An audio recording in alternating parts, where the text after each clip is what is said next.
I know I said back in the first video that if it got enough likes, I would come back to further talking points, and well, not only am I happy with the reaction, but most of my initial impressions have happily held up. For the most part. I love this season of Sword Art, unironically. Now, is it enough to fully convert me into the Church of Asuna Butai? No. However, it is enough to make me want to catch up week by week. We are in a 4-core long haul, so I'm happy to have my lazy boy and watch it all fester. So episodes 2 through 7, or my layman's terms, Chapter 1, The Boy Who Taught Another Boy to Cut Trees, was a pretty steady affair in terms of pacing goes. I appreciate for once how methodical we are easing into the plot, as again, Kirito's edge doesn't feel full on out there nor nerfed. In fact, by episode 6, the show proves how it's going to try to intertwine all the lore we've seen from the franchise, and I like it all. Okay, most of it all, but let me explain. Being Pacific, I want to relate 5 things I liked most about this chapter, and I'm calling them chapters because that's what I do. The first is about Yu-Gi-Oh! And the fact that I like his character. I know, shocking, right? Considering the bad rep he gets by the fandom for being meek and a bit of a coward and yada yada yada. But I'm going to defend Yu-Gi-Oh! For who he starts out to be because he's a good foil to Kirito. The complaints I do see from most of the Yu-Gi-Oh! Criticism seems to stem from a desire to just see some action or watch the big brave boys have punchy pointy sword time. When in actuality, all of Yu-Gi-Oh!'s reactions to the things happening around him are relatable. It's one thing to say you want to protect someone, it's another when the crisis arises for such opportunities to take place. And can you blame him, really? I like how the story thus far is using Yu-Gi-Oh! As kind of a comparison for Kirito's humble beginnings. In season 1, Kirito may have had some weak situations, but it always felt odd how a teenager could just accept everything and go the badass route. Yu-Gi-Oh! On the other hand, is framed to be put in a similar situation like Fairy Arc Kirito. Since there will be a focus on him, it's like a sign to the creators that are telling us that Yu-Gi-Oh!'s growth might be different. He's not Kirito, and I'm thankful for him not just being a carbon copy. Speaking of him, the second thing I like is how much Kirito's headspace we do get to see. Yeah, it's great to actually see him struggle for once and not immediately rise into guard tier mode. I argue instead that what this character needs by this point in the franchise is the space for us to explore him further. Being in a new space with a new type of person in Yu-Gi-Oh! To play off of, which, to remind you guys, he's never had a solid bromance with another dude his own age. And it could explain why Kirito always acts like he's a grown-ass man, but we'll get to that point at a moment. For now, thanks to the structured plot, Kirito by himself is a refreshing way for us viewers to get some quality time knowing the character better. GGO has some snippets of this, but I feel like this will be a slight redemption of that. Third pertains to episodes 5/6, the real world break, being a good info dump episode. At least for me. I saw when I was watching episode 6 that people were getting tired of all the plain talking and no action, and while the presentation wasn't the best, I feel like the lore dump was more appealing to people like me who, up to this point, didn't see a reason why I should invest into the SAO canon, besides it being fun to poke fun at, or at least to stay in neutrality with.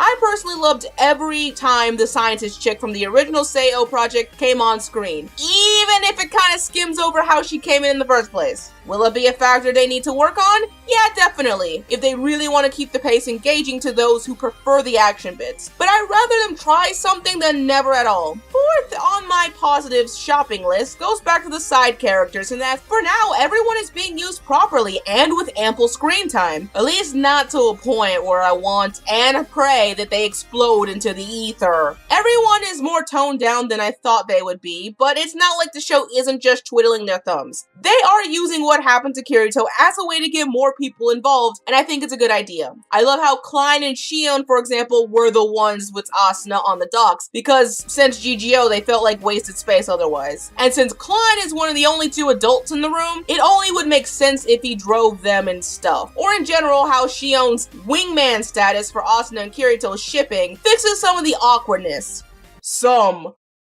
Finally, as a positive takeaway, I find it interesting how I got so invested in the Asuna saving Kirito role reversal here. A lot of this serious junk is currently going down in the real world phase. Kirito may know that he's stuck in a video game, again. But he doesn't know that his life is in real potential danger. Heck, he doesn't even know that the world he is set in is a trap set by the government to make more weapons of war. Mwahahaha, no. And just seeing Asuna have her growth evolve further from the Mother Rosario arc really goes with the roller coaster of emotions I felt for this character. I liked her, then I didn't like her, then hated her, and grew to like her again. I'm just excited to see how the story continues to use her, hopefully in a more decent light. Though when there's positives, there's of course negatives, and I got some words for a few. The first revolves around Kirito's age mentality showing to be more of a narrative problem than simply a character flaw. I know this thing has been a character influx since the end of Aincrad, or that in order to stay alive, he kinda had to man up, but a level of maturity in only 3 years' time doesn't feel like it's being portrayed very naturally. And when I mean naturally, I mean addressing this problem of the character head on. Currently, he's 17, according to his Wikia page, but he feels 27 in a teen-year-old's body. Teen-year-old, I am keeping that in. Copyright that. When he talks sometimes, he sounds so out of place. That's why the bar scene in episode 1 grated on me. I'm glad now more than ever that I saw the movie, because I have some hindsight into the fact that he still wants to act like a teenager. Well, one that only eats pasta, but a teenager no less. But maybe I'm calling things too early on my own behalf, since the forgotten memories do seem to be making him act more like a reckless teenager for his betterment, and ultimately leads to better character growth. I will just have to see. Moving on with a very important question. Is anyone else scared that Japanese government will just become another log to burn in the giant pile of bad SAO villains? Or is it just me? Look, we all know it. SAO has bad villains / antagonists, but I worry that we are going to get another instance where Kirito is going to be put in a corner. Maybe he'll realize what in Lord's name is going on. The government does something to him where they almost can't be stopped, and then bullshit has to happen to dig Kirito's way out of this narrative impossibility. I get that Asuna and the gang have super Yui hacks, but this whole effort to essentially Neil deGrasse Tyson their way out of a man-to-man war is both compelling and easily prone to abuse, given SAO's track record. Now, I'm not saying the government should change their stance on using AI as weapons of war. In fact, it's actually a really interesting argument that, in all fairness, makes for good antagonizing. As long as they aren't framed with a sudden, we are going to use it for absolute evil. Just like what always ends up happening. You know, the corruption excuse. So far, things are left in gray moral areas, and I believe that's where these conflicts should stay to keep people talking. Next up is the more obvious complaint and the worry of the super Yui hacks, and potentially some Akihiko hacks, whatever his name is. While the other cons are things that could be prevented, this issue pertains to something the show has been building towards, and I don't like it. Yui now is more than just an annoying daughter character, but a cheat code to get the writer out of a nasty narrative corner. Ow, you telling me a bunch of teenagers need to secretly find info on a top government organization? Yui hacks. Oh, Asuna's getting past multiple security protocol. Yui hacks. Need to temporarily give Kirito a pep talk from outside the game with the power of love? Yui hacks. This one hasn't happened yet, but it so could. I just want more creative reasoning on how these guys will come over obstacles. It would be better to say if Yui had clearer boundaries that the viewer could gauge. That way we know what she could and could not do. And Akihiko, whatever his name is, just doesn't have rules. He just shows up because, I don't know. Right now, surprisingly, it's not a big problem since Yui is only really used for location finding and security. But knowing SAO, it can get more intrusive, so I'm holding my breath on that. Other than that, wait. A quick update since I just watched episode 7. This video was supposed to be out like 2 weeks ago, but yeah, sometimes suppression does that to you. Wow, did they do a time skip? We went from leaving the village to Kirito pissing someone off, and now there's a duel. Episode 7 just flew by too. Way too quickly. What happened to the slow pacing in the beginning? Though playing devil's advocate and clarification, I'm not a light novel reader, so I didn't mind this criticism that they skipped some shit, since the point of it all was trying to get to a position close to Alice ASAP. They did show us tidbits of their traveling to the big city, and it has been 2 years since all that hoo-ha. As long as the most important part, which was some fun character bonding and potential little conflict still exists, I'm okay with it. Maybe I'm just giving a lot of passes because I really liked the Kirito's on his own prospect, with making more friendships with no romantic undertones. I can't express enough how much I love enjoying this content for that alone. Then again, I can't wait till he remembers Asuna and wonders what he will do now by then.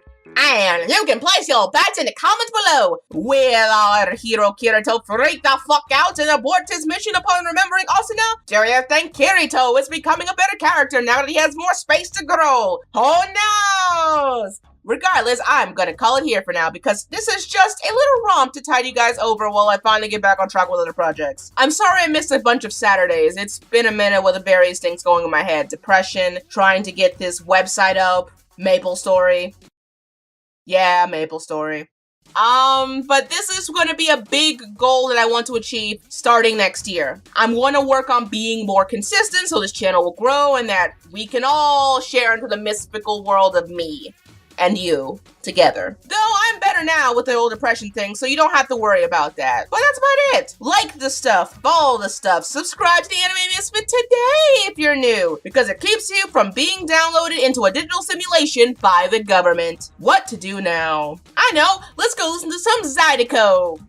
It's the wrong season for it, but I don't care. Shannen, out!